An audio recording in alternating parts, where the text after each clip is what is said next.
such pressure. Yo, all right, so we are back for another episode of the Savage Collective podcast. We have Scorpio tonight. Welcome, Scorpio. And we have me, Hola. the host, Preacher. And so, um, tonight, really, and I'll start it off, and I'll let Scorpio jump in at times when he feels so obliged to do so. Right. I'm just checking on Facebook to make sure everything's good. Let me check on YouTube real quick. Just want to make sure before we start that everything is copacetic in each place. So, if you are watching, yep, we are good on YouTube as well. If you are watching, you can find us both here on Facebook and on YouTube. And so, tonight, really, like I said, I'm Preacher. This is Scorpio. This is the third episode of the Savage Collective podcast. Not the third episode that we've done. No. But we've had this brand change. Before it was just focused on really we haven't done many like this where it's just been you and I talking about certain topics. But I think this is more sustainable in the long run. Instead of having to try to find guest after guest after guest. But that's how we started. Yeah, man. Preacher's Corner, coming right out of addiction into recovery. And we really talked about, had guests on to talk about just where they've been as far as addiction, as far as recovery, and heard their stories. But now we're changing it up because I thought like there are more people that have gone through things, not just people in recovery, not just people in addiction. There are people who haven't gone into addiction, who have still gone through some shit, and so in order to recognize those stories, and then to talk about other things like leadership and money and faith and just all of that, struggles. Like that. Yeah, I thought I don't even remember how I thought about it, but I was like the Savage Collective, like for anybody who is savage, who has been through shit, has been through the struggle, and has come out the other side, or for people that need to hear about it. That's still struggling. And that are still struggling, and this is their way, like, and not always having guests on, but having different topics that can help people where they are. Right. That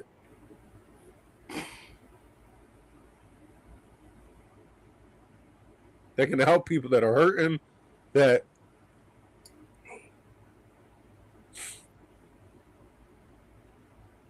man. Because we all go through things and we all struggle, and it's all in a different type of way.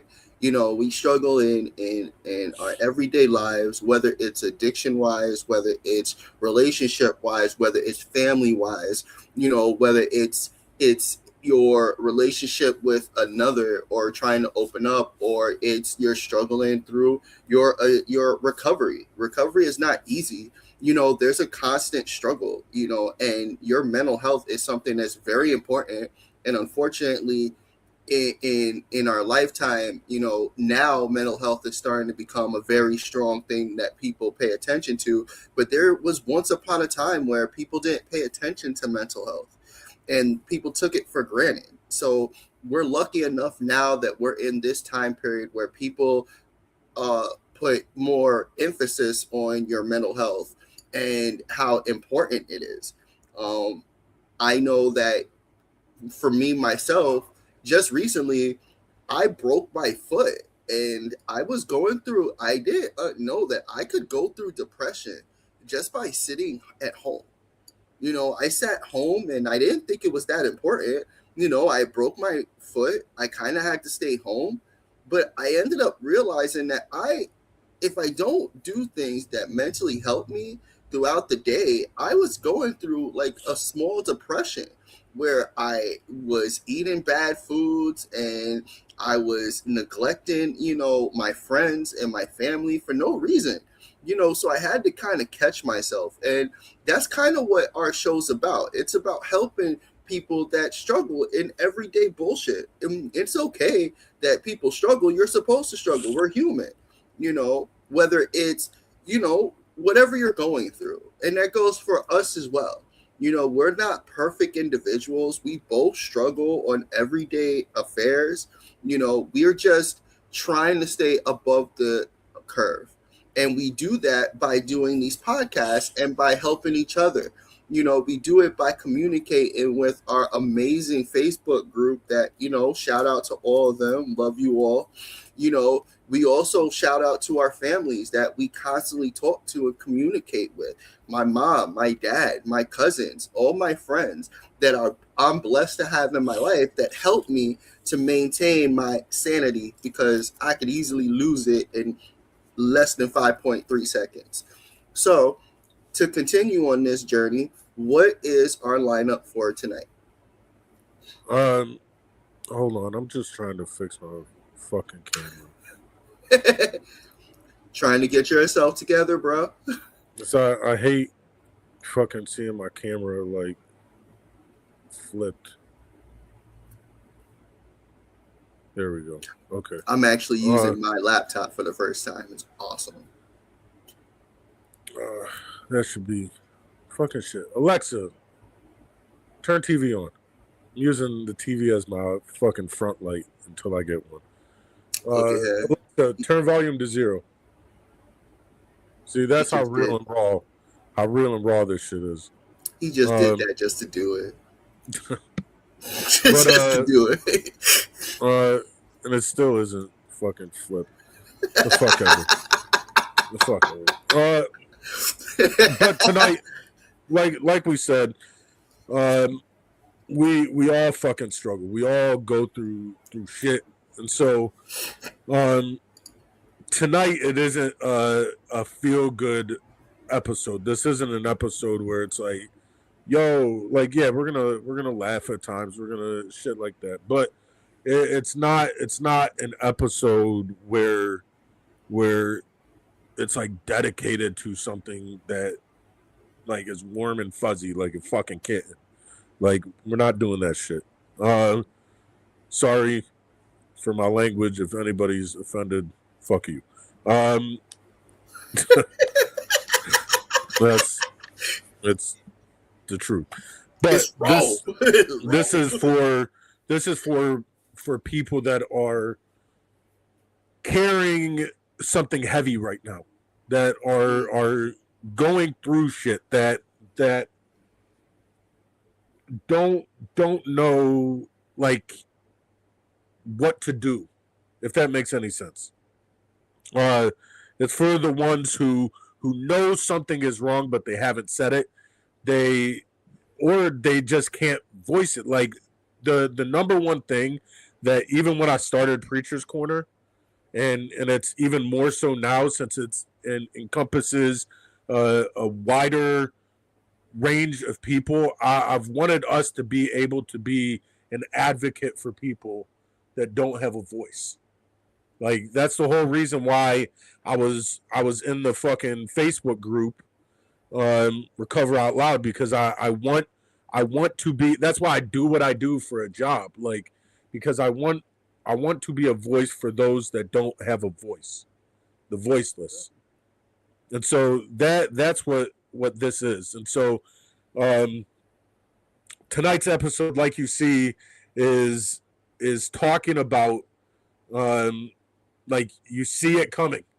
You see it coming, but loving someone that you can't save, loving someone like I wrestled with the title because it could be loving someone so much that it hurts, but because we've all been there, we've all experienced it, we've all felt that. We felt the rip from our chest, like our heart is being ripped out, especially people like me who connect, the people who feel empathy or what is it, empaths or whatever the fuck it is, like and well, so it's different now, because when we started this adventure, it was us going through addiction, and it was us going through our recovery, and we really didn't understand we had a hard time understanding what our families and certain people that are in an addiction,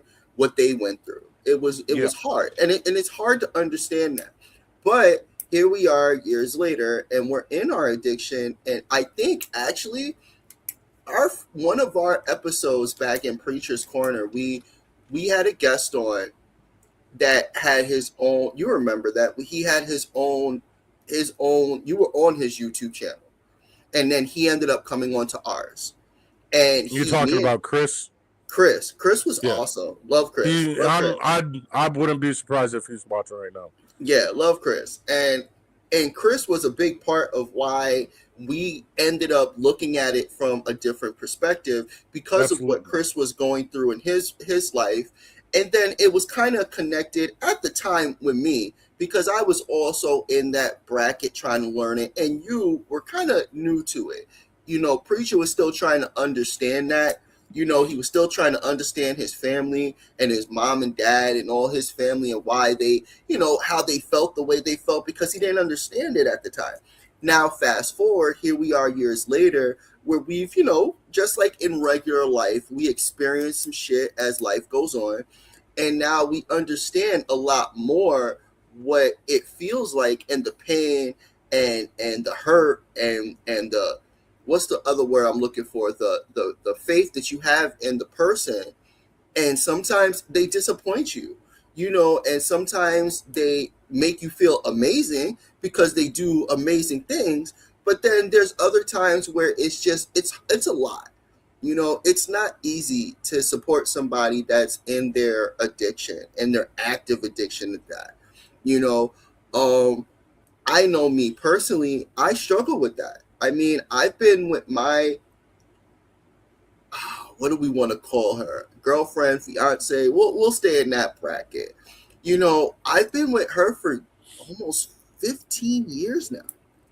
15. We weren't in our addiction, and then we fell into our addiction. And now I worked really hard to get out of my addiction.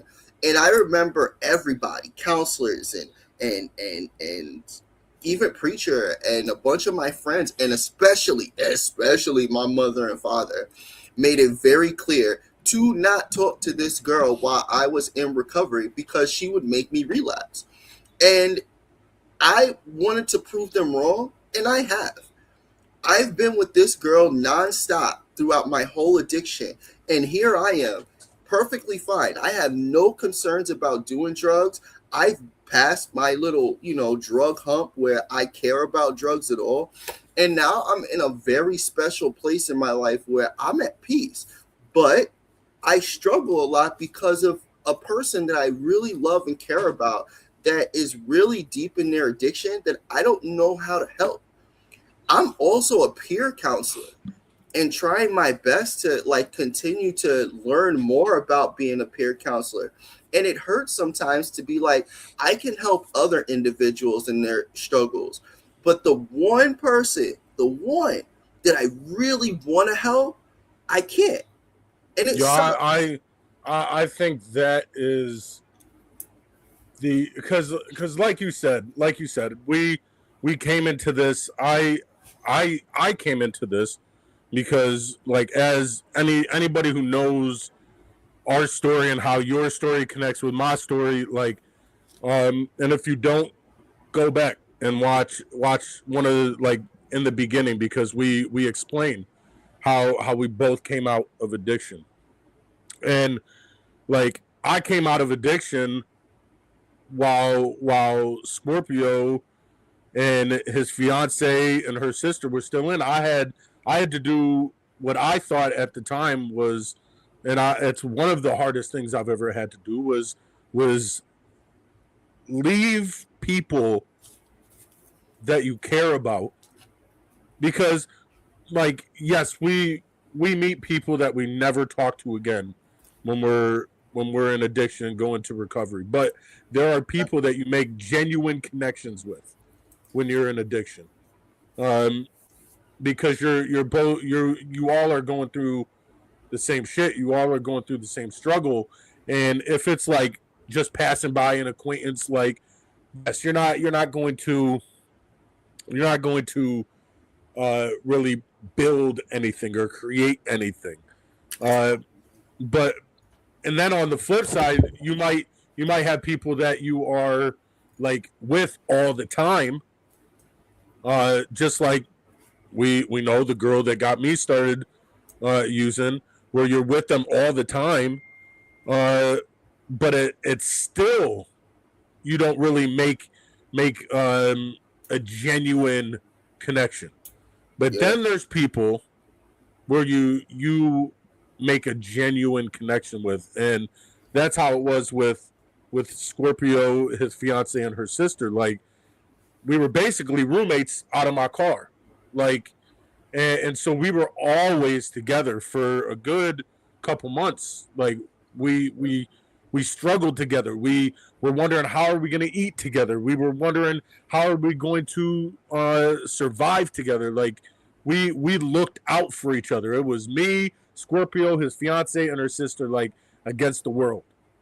And the day that I made the decision to, like, you know what, I'm done with this, I need to go get clean, I had to leave these three people that I genuinely made a connection with, and I had to leave them, which was one of the hardest things. And so when I came out, and I found out that I think I found out you because I was in the hospital when I found out you had gotten arrested, and so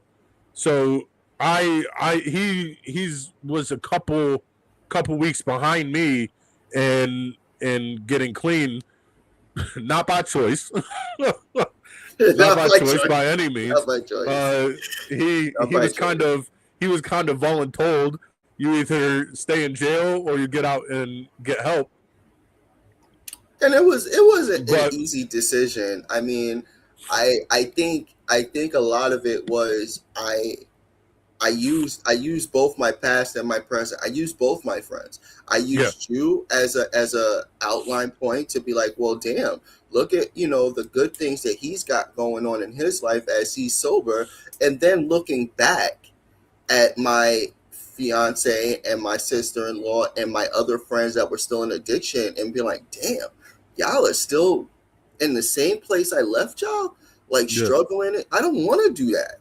I was like, I'm meant for more. I know I'm meant for more, you know, and I refuse to let that be me, So I think a lot of it was being in between everybody, and being in between both the positive people and the negative people, and then that's what led to where I'm at now. But I also got to remember that I think when people struggle, it's because it's it's hard to give up things in the beginning, but it's also hard to do it repetitively. So if you gave up your friends before, right? Giving up us is hard. I remember it was one of the hardest, like you're saying, it was one of the hardest things you did. But then absolutely, what happens when you have to do it again? It's not so easy anymore because the pain that comes with it. So maybe you don't do it, or you tweak it because now you understand, is it worth, should I do it? Should I leave this person? I already know the outcome because I've done it already. Granted, everybody's different, so you can't really judge it like that. But you'd be lying. You wouldn't be human if you didn't say, no, I do judge it to that point. You know, I kind of to a point, like, I use my past as an outline. Like, okay, if I leave this and I do it this way, I know what the outcome is because I've done it already. So do I do it? Or do I try a different route to help this person? And is it the right way? You know, it's a hard choice. It's not easy.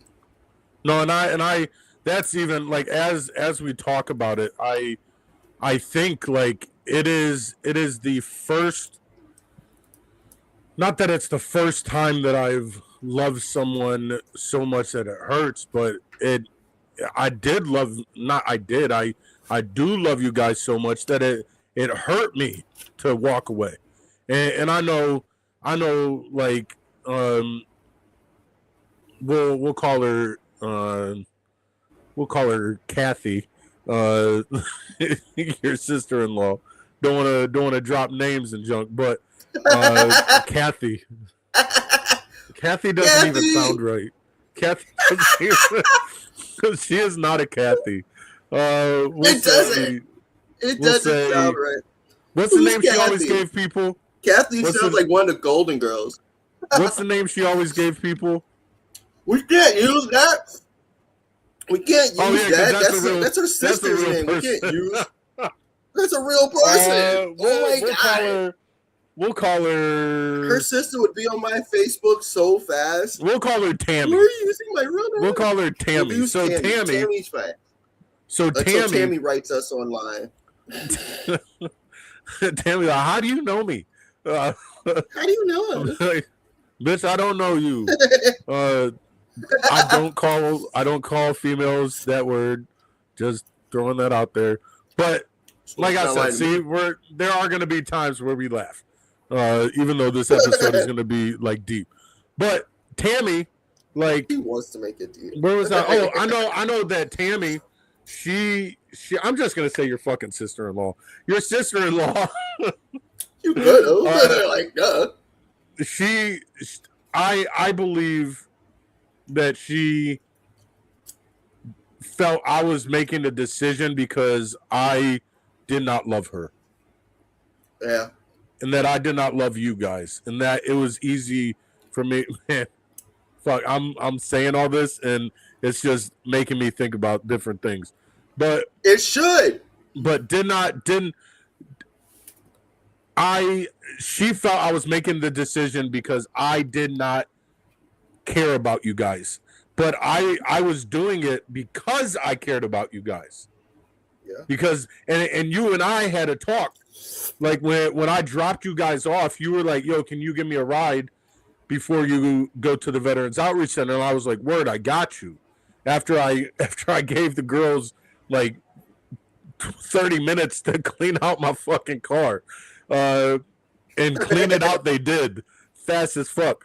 But you did that. You did that because it was a different. Okay, you gotta always remember it was a different time period in our life. But I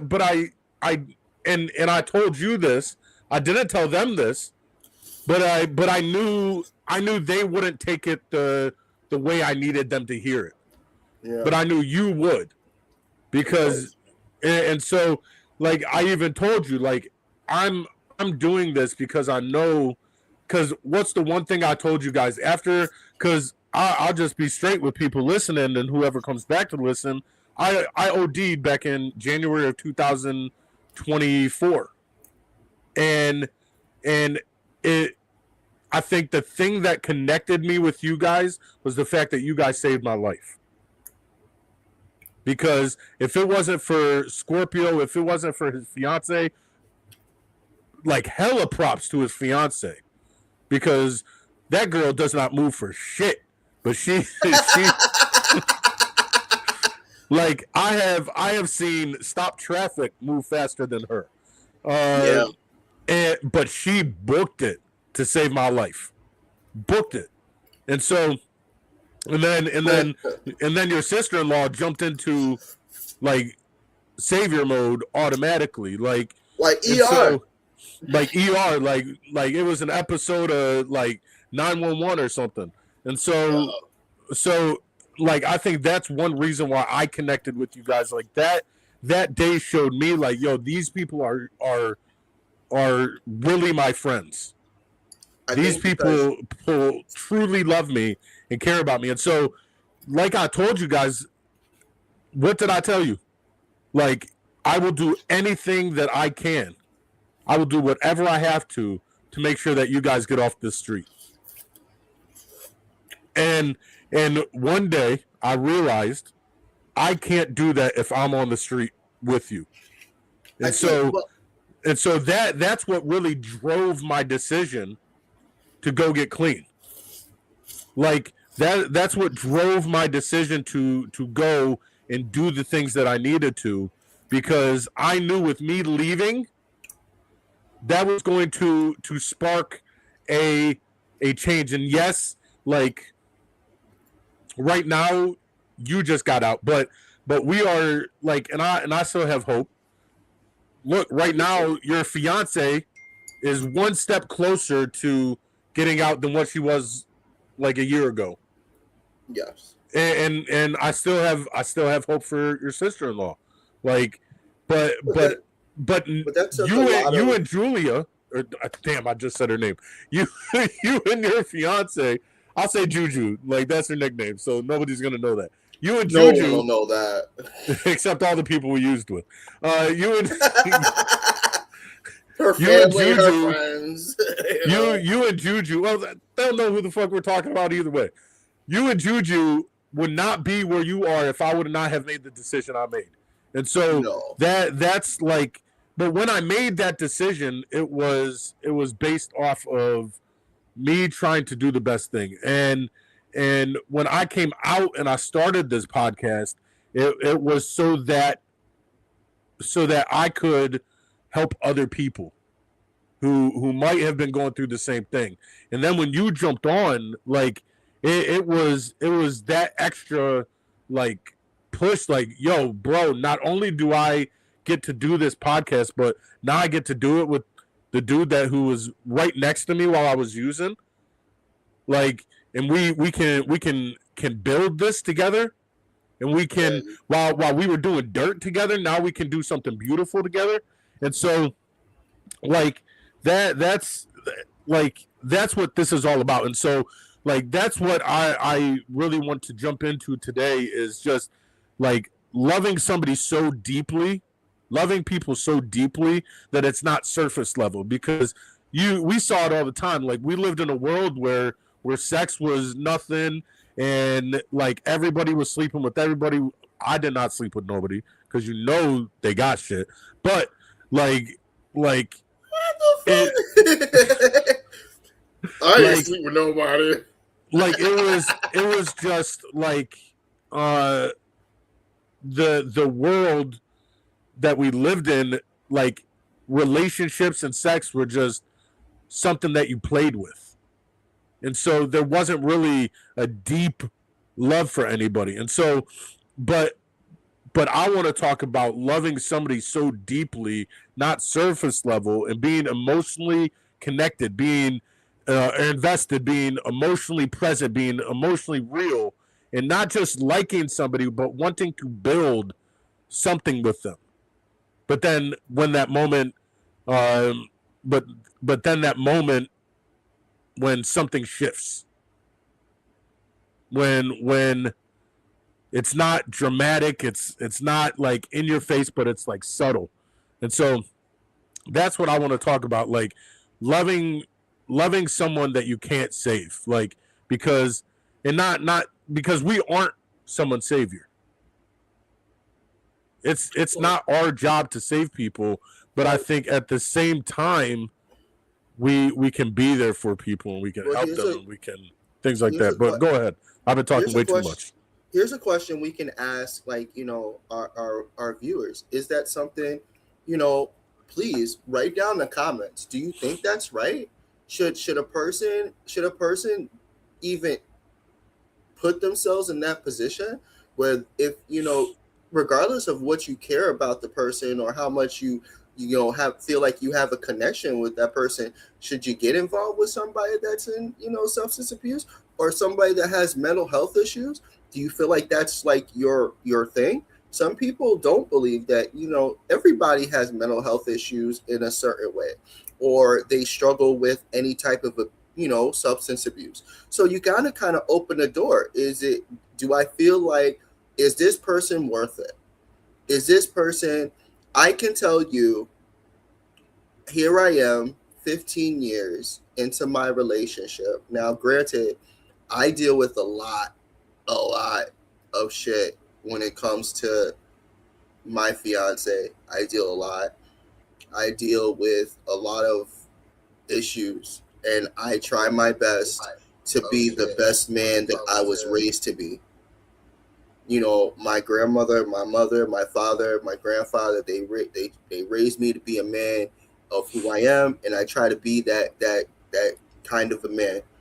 And I try to stay by her because I truly feel that she's savable. But then I'm also a human being where I want a connection with someone as well, and I want to enjoy my life, and it's hard. I'm honestly in that mode right now.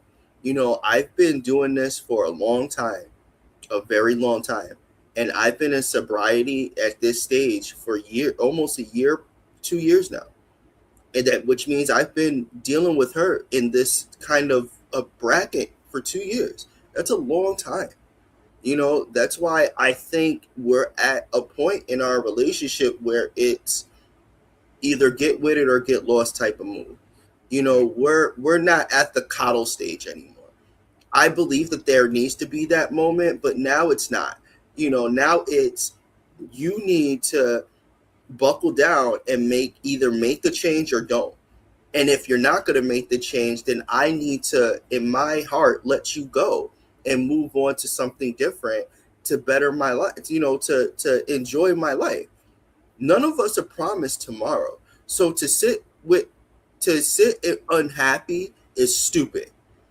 None of us are promised tomorrow. We can go to bed tonight and I can have a massive heart attack, or anything could happen and you just die. So why would I waste the time I have left on this earth? You try your best to be a good person, but then you eventually have to understand to move on.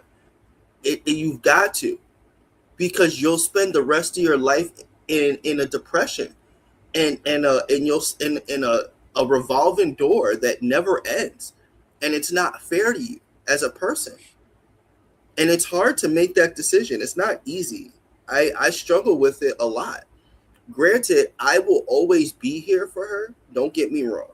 She needs me. I'm there before she can get my name out her mouth. But as a relationship, until she's ready to see come over to a different side. And I mean, I'm just asking for anything. I'm asking for an attempt, a try. Let me go to a group. Let me try to see why my mental health is the way it is. But if you're not even doing that part, then we're wasting time. Mm-hmm. And I had to make a very strong decision about that, which I have.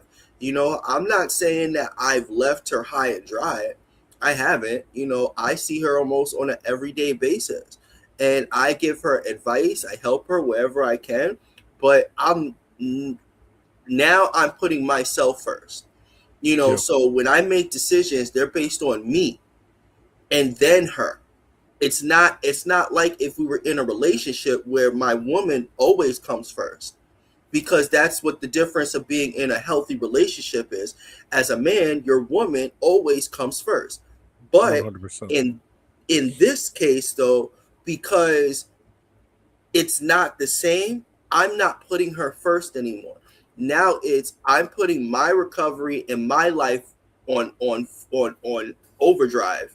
Well, I think you still, even in a healthy relationship, you still need to put yourself first.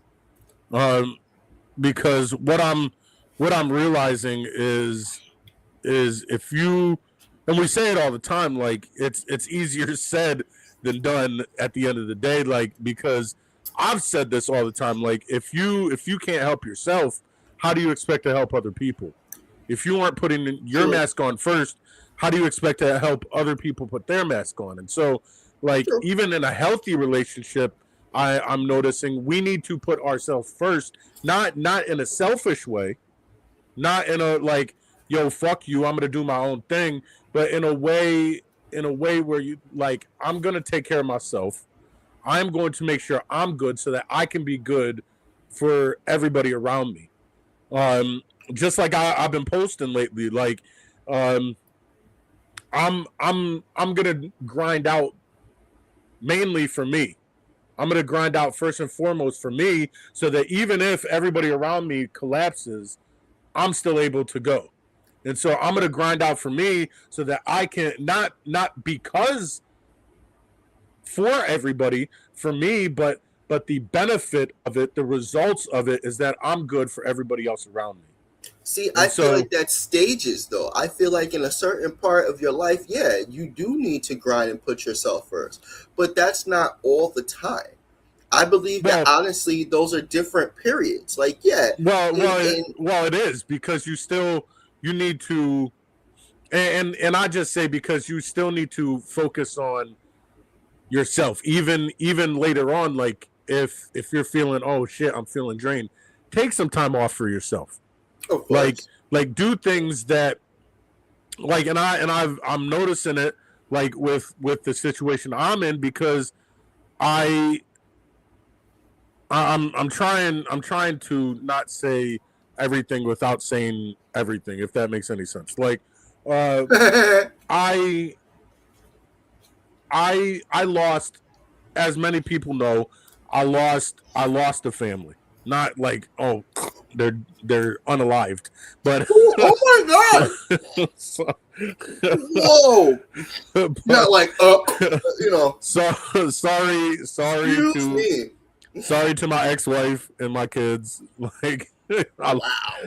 Like, this my guy. Apologies, but I lost the family in that I put everything. I put myself first, because there is too much of putting yourself first, and so I put myself first, and I put my hopes and my dreams first, and I put being a student pastor over my family, and I put all of these things over my family, and it caused this rift and the separation that eventually caused me to lose that family. And so, like, you know, and a lot of people that know me know, the one thing, well, the couple things that I was all about when I came into recovery was, one, trying to talk to my kids again, or talking to my parents again, and then two, being able to talk to my kids and have that family again, because, like, at the end of the day, that's who I am, is to be a family man, is to be there to show up for the people in my life. And so I had that chance again. And I remembered when I put everything that I was into being there for myself, I lost my family. And so I said, okay, I'm going to do opposite. I'm going to put everything into the person I'm with, and put everything into being here for her and the people in her life. And I realize now, you can't have one of the extremes. You can't do it all for yourself, and you can't do it all for them. You have to have that happy medium where you are not only living for yourself and not only living for your family. You have to have it where you're living for yourself in order for your family to have the things that they need, and the people in your life to have the things that they need. But see, that comes from both sides, though. See, that's hard, because that means that your spouse has to, I'm not saying your spouse has to be on the same level, but the same wavelengths as you, which means that your spouse has to, sometimes you need somebody to put you in check. That's why your 100%, spouse is so 100%.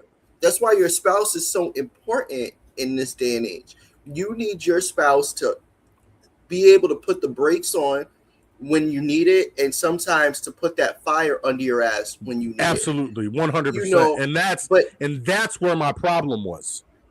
Yeah, and that's where my problem was because the person I was with tried to put that fire under me. But all I could, I don't know what it was, if it was fear, whatever it was, like she tried to put that fire under me, and all I had in my mind was, no, I can't, because the last time I did that, I ruined something that I had, and so I just didn't do it. And so, like, now I'm realizing, like, yes, you need to do those things that make you. You need to do those things that you love, because those are the things that make you who you are.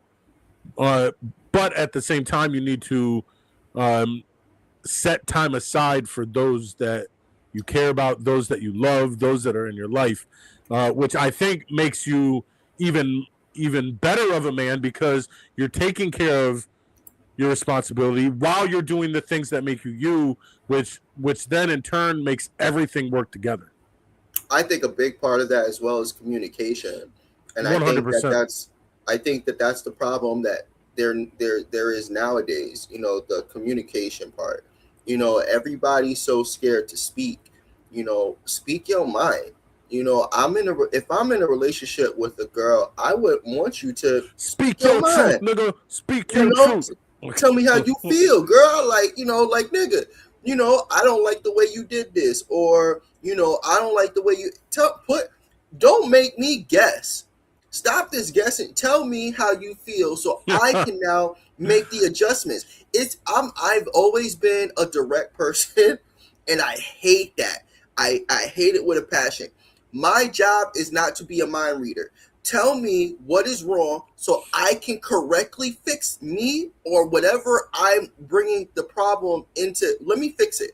But don't expect me to guess, or you should just know what's wrong. Fuck that. Tell me what's wrong so I can now go and fix it, and then we don't have a problem anymore.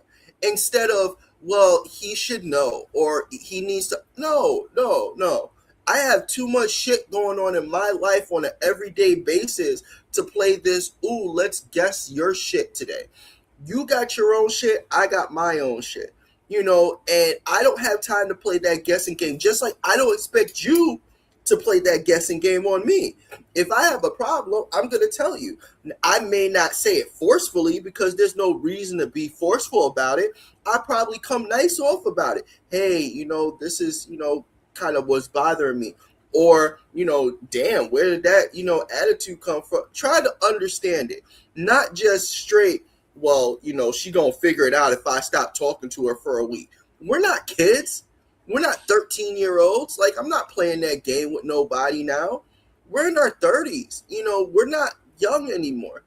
So it's supposed to be open communication between us, especially when there's kids and big responsibilities involved.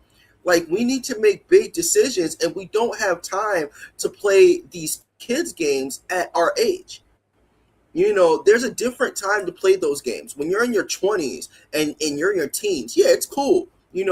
Guess how your girl feels today is like your annual game. But now in your 30s and onwards, it's not like that, and it shouldn't be like that. We should all understand, okay, there's a certain way, and if you're with a girl for more than X amount of time, you're not dumb. You understand, okay, well, now you know the buttons to push to make that person mad, or to make that person happy, or maybe there's something wrong. Now it's time to investigate, okay, what's going on. And there shouldn't be, and in me personally, in that kind of a relationship, lying should nowhere be on the table, especially when we've been together long enough where there shouldn't be anybody lying to anybody. The moment I feel like you lied to me is a moment I don't want to be around you anymore, because I can't trust you. I don't give a fuck if it's a little lie or a big lie. You lied to me for no reason. Even if you know I'm gonna blow up, or he gonna be annoying about it, who gives a shit? Because once you fuck up that little bit of trust, whether it's small or not, I'm now always, whether I know it or not, I'm even gonna second guess what you say, even if I don't want to or don't mean to. Which is why it's so important not to do that. Don't lie. Tell the truth. Hey, I didn't like the way you approach this, or I don't like how you do this or that, or okay, then that's a healthy relationship, because that's a relationship that, all right, I need to catch myself. Shit, tell me, damn, babe, you letting yourself go a little bit. You're right. Maybe I need to go hit the motherfucking gym because my ass been sitting home not doing nothing. Or, hey, babe, you need to start, maybe you should do this, or let's do that. All right, let's talk about it and let's fix it. I think communication is one of the hardest things that people have to do nowadays, especially for some reason, the generation that comes out now, like their communication sucks, and they don't understand what a relationship is based on, and what, all those cool things those chivalry things that our parents taught us before now, open and closing doors for your female, and doing all these amazing things that make you that amazing man. Mm-hmm. And the same thing goes for the woman. And because these because of the way the world is now, it kind of kills that vibe, but it's up to us to fix that. If you want that, then that's how you approach it. And I don't expect you to sit there and be a perfect person. We're both gonna have flaws, and that's okay. Yeah. I would rather you tell me, hey, like, I got this and that wrong. Okay, shit. Fuck it. Let's figure it out. And then let's go get laid later. Let's do it. I'm with it.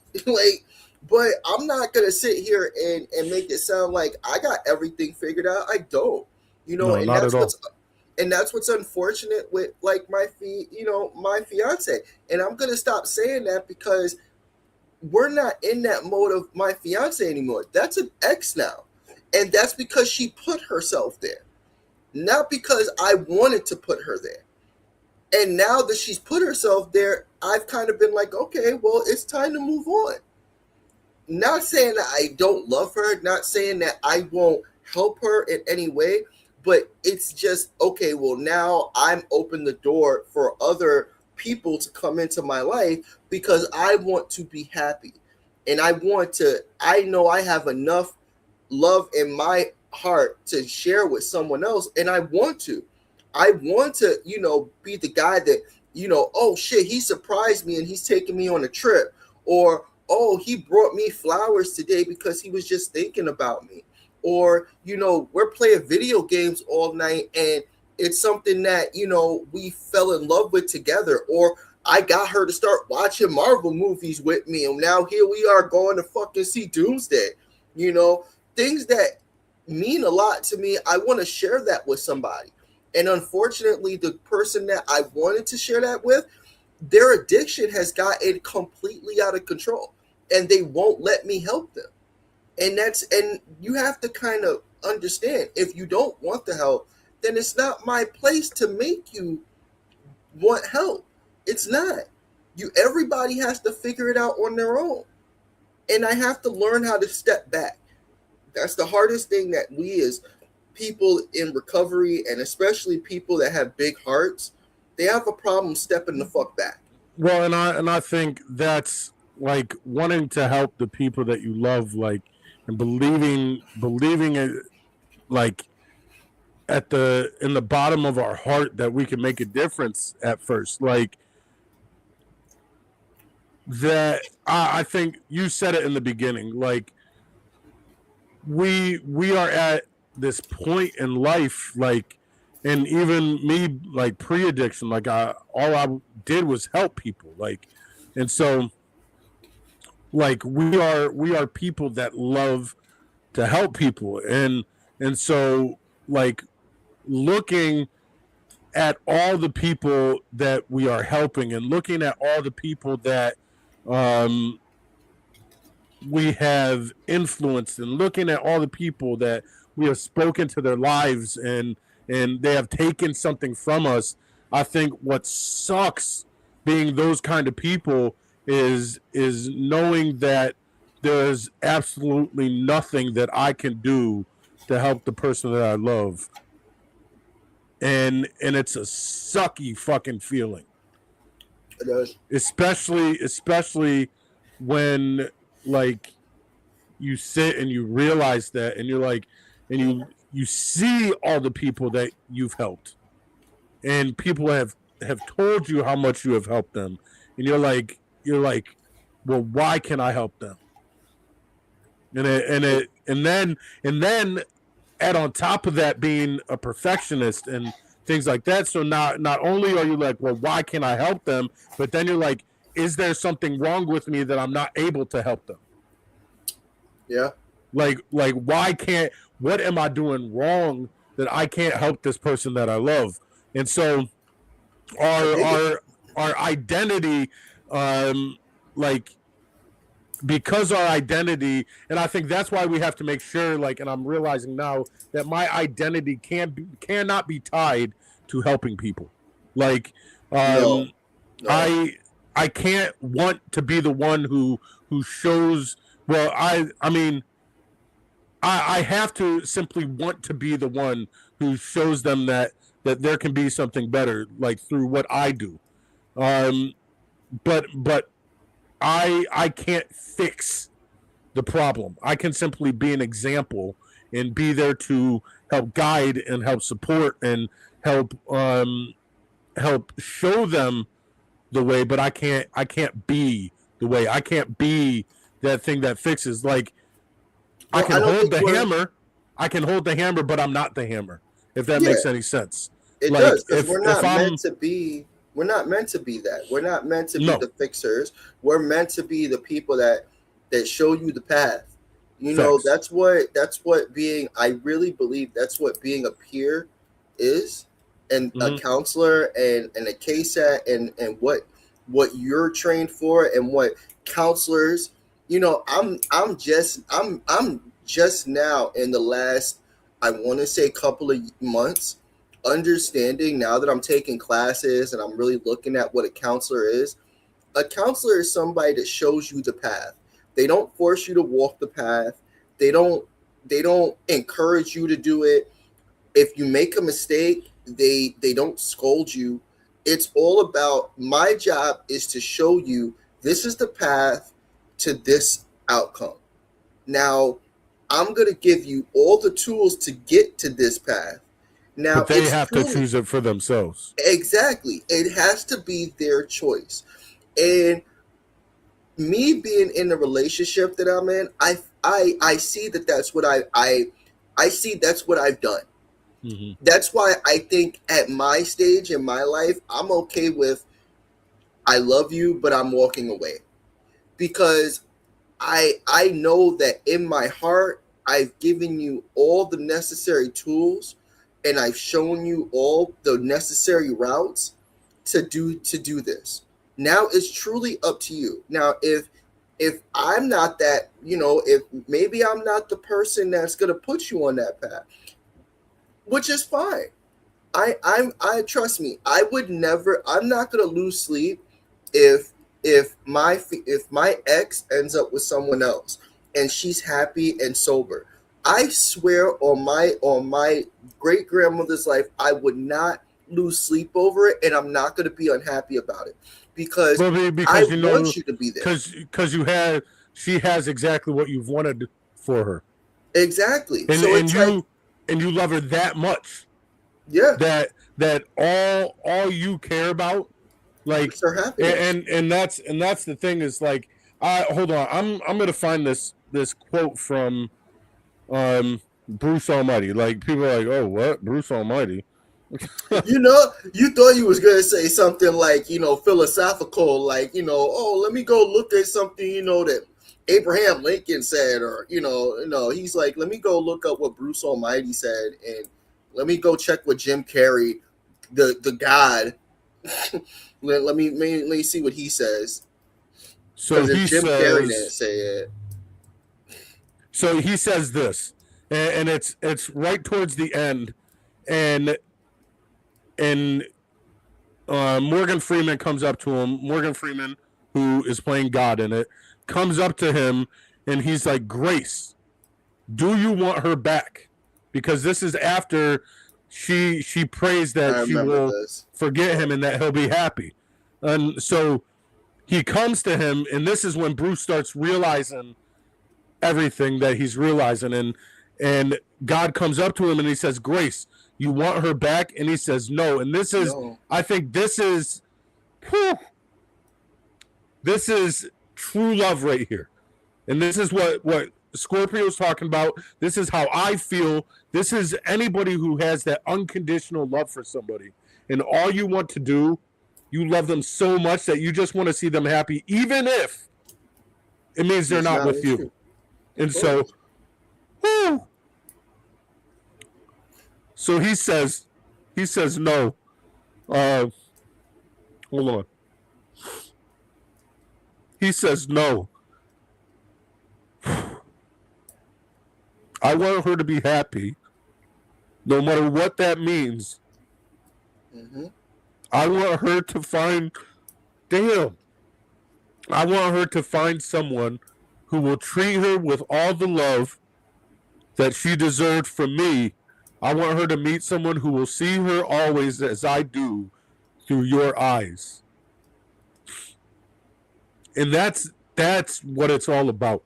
Like, and it's understanding that while you can show them the path, you cannot put them on the path. And no matter how bad you want to put them on the path, you can't put them on the path. They have to choose the path for themselves. And that is the hardest thing to do, is let someone choose the path themselves. It is. Because that means you're not in control. But see, that's why I think we both feel certain ways, because trust me, I'm sad. I'm sad, right?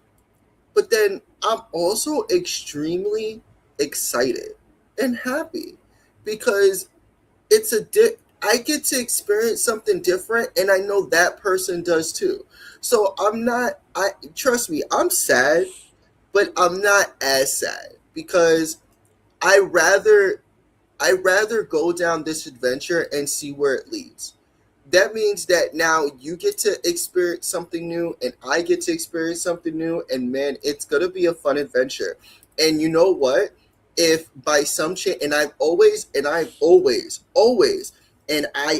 stand by it, because in some way or form, I've always come, some way I've met someone I cared about later on in life, whether it was an ex, whether it was a friend. I eventually see them later on in my life. If we're meant to be together, or we're meant to see each other again, we will. And I've been blessed that I've said that I've broken up with many. I've been heartbroken before. Is stupid. Of course I have. And of course I'm at like 2:00 in the morning. I'm gonna find another one, and my mom's sitting there, and it'll be even better. It just hurts now, and it move on. And you keep cutting in and out. Yeah, I don't know why, because it was weird, but I think what truly matters is you should be excited about this adventure. You should be excited. It's okay to be sad. It's okay. You're supposed to feel like hurt, but you're also supposed to be so excited that now this person and you are going on a completely different adventure in your lives. And all you want to do is, like you're saying, you want to wish them the best of luck. Like, I wish you nothing but the best. I hope that you thrive, and I hope that you see me thrive. Now, granted, of course, we all want to. Well, make sure I want to make sure I show her, or I show him that I'm doing great. But that's fine. There's always a little bit of spice in there. But really, I think at the end of the day, it's like you said, like if our paths cross again, like cool. I want to be ready. Like and I've said this from day one, like I always say it, make the most of every opportunity that comes your way. And we don't prepare ourselves for the opportunity when the opportunity arises. We prepare ourselves before the opportunity arises. And so, like, if our paths happen to cross again, you best believe I'm not going to be in the same spot that I am today. Of course, I am going to be a better person then than I am today, because I am preparing myself for not that I'm preparing myself for that opportunity, because if it never comes, I'm going to be let down. But I am preparing myself because of me, like we talked about in the beginning. I'm preparing myself for me so that I can be the best version of me for everybody around me. And if that opportunity happens to come, I will be a better version of who I am today, because I have been working on myself since then. What you're supposed to do. It's okay to listen, if you're in a relationship, sometimes you get stagnant and you get comfortable, and that's okay. There's nothing wrong with that. But sometimes there's a healthy way of being stagnant, and then there's an unhealthy way. And sometimes it's easy to get it confused. And that's why you sometimes need your friends or your family to kind of catch you, because sometimes as you and your spouse are in the relationship, so you don't see it, but your friends see it, like, yo, man, you not coming to the gym no more, or what? Because you with this chick all the time, which, if you remember right, I've pointed that out before to you, on plenty of occasions, and so have a bunch of other friends. But it's easy when you're with that person to make excuses. Oh, well, that person needs me to do this, so I can't hang out, or, oh, I can't do this. And as your friends, we can only do so much. It takes time, but that's okay. It's not the end of the world. It just takes time. I'm trying to say that anybody out there that's struggling, that's like, I don't understand how to get out, it's because it takes time. Be open to your friends and your family. Don't shut your family out because of a new person. And that person that you're with shouldn't want you to shut out these people in your life. That person should want to be a part of that circle. And if that person doesn't want to be a part of that circle, then maybe you need to reevaluate the person, not your circle. Your circle has been there since the beginning, so why would you give that up? But that person, you may want to check them and be like, hey, I need you to be a part of this. Just like you're going to sacrifice things to be a part of their circle. It's all about joining together, and it's not easy. It's not. That's why it's so hard to do it when people are in their addiction. That's why as a counselor and as a peer specialist and a peer person that cares about people with mental health and addiction issues, I understand now why people were telling me, listen, you should not be with somebody that's in their addiction, like, as you're trying to figure it out. I get it now, because it's not easy, and it's hard, and it's confusing. And it's easy to mix shit up, and then next thing you know, you're back in your addiction, or not back in your addiction, but you fucked up your mental health. Because there's more than just your addiction out there. you're also trying to get your mental health done. Next thing you know, you stuck in a depression that you can't get out of, or your anxiety is all jacked up, and it's a bunch of shit. You gotta stay on top of it, and you can't put yourself and make yourself vulnerable. I talk about this almost in every freaking episode I can say. Boundaries are so important. Whether it's little or big boundaries, they're so important. And I'm not saying that just to say it. I'm learning to do it myself. It's not easy. I'm not saying it's easy. I'm trying to build something out of nothing right now, and I'm using my friends and my family, and it's getting bigger every day. But that's because I put boundaries up in my life. And I had to say, just like Preacher said, I had to say bye to a lot of friends. Friends that I cared about. I had to say that. Just like I'm doing now. I'm saying bye to a lot of people that I'm just like, it's not bye forever. It's just I'm trying to do something in my life to put myself in a better position, and if you're not going to be with me and follow me along, then you got to kind of step away from me for a minute and let me do this. And it's okay to do that. It's not like you said, if it's meant to happen again, it'll happen. And I don't judge anybody on how they deal with, their other spouse. Everybody has their own special way. I'm just saying be careful with how you handle your spouse. And also take into account that everybody, especially nowadays, everybody struggles with a different type of mental health, and it's hard.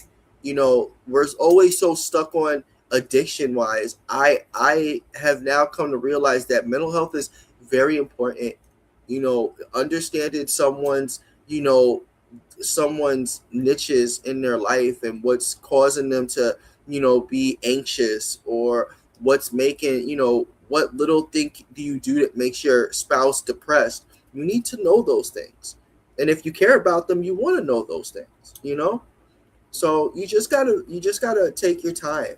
And I think that everybody's different, so it's hard to you can't judge somebody else on how they're dealing with their relationship based on yours. You just can't. Everybody has different factors and opinions of how they got to where they got to. So it's all about how you deal with it. And it's not, and understand that relationships are it happens. I know that it gets emotional, and it's okay. It's okay to get emotional, but you don't have to stay in that sad emotional state. There's no reason to. There's no reason to always constantly. If that person is making you feel that way, you shouldn't be with that person. That person shouldn't make you feel that way. Whether you're in the relationship or you've put the relationship on hold, if that is still making you feel that way, then you shouldn't do it, because that's not a healthy relationship anymore. It's become toxic, whether you see it or not. You shouldn't be sad all the time. Why? You deserve to be sad? You've done something? No. So why would, and that person shouldn't want you to feel that way. And if they do, fuck them. Dead ass. But if that person if you're sad and that person, it's not that person's fault and it's yours, then you got to really do some soul searching. Communicate. Talk to your friends and let them help you. And take their advice. Don't just blow them off, and not put into account what they say. Understand what they say. None of your friends, especially friends that picked up the phone for you, are trying to, let me steer this person wrong now that I picked up the phone. Trust me, if a person doesn't care, they're not going to pick up the phone. So if they picked up the phone for you, maybe you should take into account what they try to do to help you. I'm not saying everybody's right other than you, but it's okay to take into somebody's account. I do. Shit, you know how many times I've listened to what you've told me? Oh my God. I've made a few life choices based on things that I've talked to you about. And I've ignored some shit that you said. But nothing that you've told me has led me down a bad path. It's not like you're trying to cause me harm. So I know, and that's something that's hard to find. To be able to trust the person that you're talking to and to be like, I know regardless whether I take their advice or not, their advice is not to harm me. Yeah. And that's hard. That's hard to find in a person. You know, that's other than your family, and even those motherfuckers sometimes mean to put you down a dark path. But you gotta be open. It's not easy. Life ain't easy. So, but I'm rambling. I'm not gonna keep rambling. Before we close out, and like I want to like read some of the comments, talk a little bit about before we close out what we like some of the plans that we have going forward for this platform, for the Savage Collective like podcast, for like the Savage Collective as a whole, because like the podcast is just a small portion, and then there's the Savage Collective, and we have some other plans coming up. But first, before we jump into that stuff, I want to read the comments. Let me refresh one more time. Some of the Facebook comments. Let me with the comments. So starting at the top. I'm listening. We have Tracy Hughes. She said, "Good evening." Kaylee Davis said, "Hi, y'all." Kaylee Davis said, "I'm so proud of you, preacher. You have gone through so much, and you're still showing up." Joshua Burke, he says, "Righteous moves, real gangster shit." Kaylee said, "If you think that the person is worth it, you'll go to any lengths to help them, but they have to be willing to participate. It's not a one-sided fight. Both parties have to be willing to put in the work." And then I said, "Thank you for watching. Make sure you like and subscribe." Josh said, "It's hard to give up on the ones you love, and it's hard to be selfish in the way you need to be, but you can't have baggage. I had to make leave my wife, but that don't mean I don't care or don't love her. Just got to give her time to get self back." Very true. Kaylee said, "It's a two-way street. It's give and take. And if one person is taking and taking, it gets tiring. It doesn't work if both people aren't willing to participate." Josh said, "Gotta be right. So everyone around you is right." He said, "Again, sometimes it's easier to lead as an example than talk to someone you can have that talk so much." I think he meant you can only have that talk so much. Kaylee said, "You have to have a happy medium. I still say it's a two-way street. The other person has to participate also and give as much as you are." Then she said, "One of the best movies ever," talking about Bruce Almighty. Lori said, "Another love is not going to replace what you once had." Kaylee said, "Nailed it, Kyle. You hit the nail right on the head. Exactly." She said, "Don't shut yourself away either. Reach out." And she said, "And let others reach in." So I agree. There's the comments, and we'll do that at Thank you. We'll do that at the end of each show. If you I don't know how I can. Let me try. Can I add? I can't add stars. Let me see. Can I? Thank you for everything. We enjoy your comments. All y'all comments are amazing. I think that this is a hard topic, but I think that topic is important. Absolutely. And I feel like we all depending on who you are, and how you're going on about your life, you can end up in any relationship with a person, and you shouldn't care about where that person is in their life. If you care about them, you care about them, and you do what you can for them. It shouldn't matter. It shouldn't matter whether it's an addiction or not. It should only matter how you feel. And and I think everybody in the comment section is right, especially Kaylee, when she said that it's a two-way street. And I truly believe that it's a two-way street. And if you both aren't willing to participate, then it's time to let things go. And it's time to move on to find that person that will do that, that will go down that street with you and participate with you. And I think that we're all meant to find that special somebody, and it just takes time, and you just got to be patient. Yeah. And she said, I got you always, brother. I will be there whenever you need. Just remember that, sir. But also, and it might, like, I think the at the end of the day, just focus on bettering yourself, because, like, you don't know who that person's gonna be. It might be the person that you like. It might be that person, but it might not be. And so It's like I said, the opportunity. Don't prepare yourself for the opportunity, but prepare yourself for if that opportunity, if that makes any sense. And knowledge.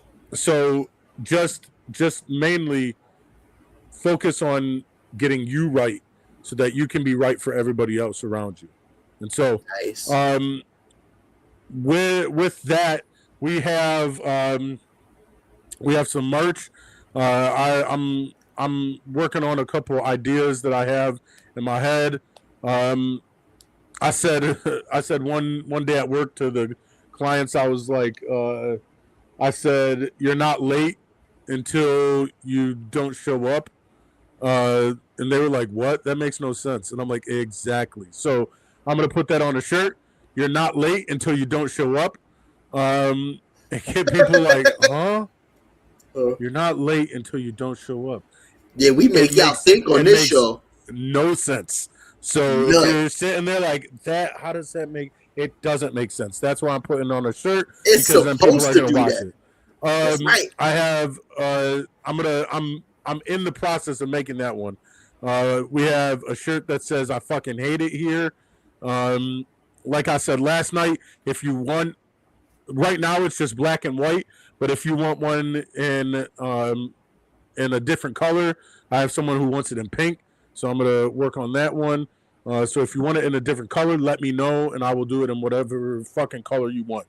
I'll do it in fucking green. I'll do it in green. I'll do it in bright yellow if you want. Like, whatever you want, I'll do it in that color, and they'll say, "I fucking hate it here." I love it. You can wear it to drug court. You can wear it to. You can wear it to your brother's bar mitzvah. You can wear it to your niece's quinceañera, whatever you want to do it at. You can wear it to work. Fuck it. You can wear it to school. We're so gonna get kids in trouble. Just don't wear it while you're watching the Savage Collective podcast. Exactly. But then, so that's merchandise. Go ahead, go on to our YouTube channel, the Savage Collective Podcast. Make sure to like and subscribe if you haven't already. Because why did that stop? Oh, because Facebook only lets you do what? We're still live. Facebook just not. Maybe Facebook was like, fuck you guys. They just kicked us off. Facebook was like, bye. So YouTube, how you doing? So that's interesting. Oh no, it's still going. Okay. We are still going? Oh, yeah. Sorry, Facebook. I don't. That's. Anyways, Whoops. We didn't mean what we said, Facebook. We love you. So, but make sure to like and subscribe. We have some things coming up. I've been working on streaming, playing Fortnite. So if you want to do that, let me know. We have, yeah, he does. But anyways, both Scorpio and I are huge Marvel fans, so we are going to start making videos talking about each movie leading up to the premiere of Doomsday. Yes. So we'll start as just a brief overview of everything, our thoughts on what's going to happen, and then we'll jump into each movie and talk about each movie and lead up to Doomsday. And so I'm kind of excited for that. That's something I've wanted to do for a while. And so I think that'll be pretty interesting because it'll be a different platform, different thing, not just talking about this deep stuff. And I have a couple podcasts that I'm about to be on. One in June, talking about men's mental health. Good one. And so I'll be on for that. So stay tuned for that. We have a couple people that want to get on the Savage Collective podcast. If you want to get on, let Scorpio or I know so we can get you on that. We'd love to have guests. So yeah, definitely. But I love this new way of doing it so that even if we don't have guests, then they can be a special guest. It's not a special guest if you always have guests on. And so no, it's not. This way of doing it is so that both of us are on it and people can listen to us and things like that, but then we have special guests on. So so excited. Be ready for that. But yeah, so just in closing, you can't choose for them, you can't control their path, and you can't save someone who isn't choosing to change for themselves. And so loving someone doesn't mean that you can save them, and accepting that is one of the hardest things that you'll ever have to do. Yeah. And so I love everybody. Thank you guys for watching us. I love that. I hope it helped. I love that we're able to do this live on Facebook and YouTube, and then it saves on YouTube. So doing it this way, it gives us more of an opportunity to bring more to you, and it saves for me on editing, which is the biggest thing that I was stopping me. And so I foresee many other videos coming from us because there's a lot that we want to talk about. There's a lot that other people want to talk about, and I want us to be that platform that people can come on in order to help try to save lives. And so again, we love you. Thank you for joining us. Go ahead, drop where you're watching from in the comments. Drop whatever you're going through, whatever you're struggling through. Drop if you love someone that it's not that it's hard to love, but that you love someone so much that it hurts. Drop it in the comment. We want to know what's going on. And so again, go to YouTube, like and subscribe. But remember to stay savage, stay humble. This is all for you. Preacher up. Thank you.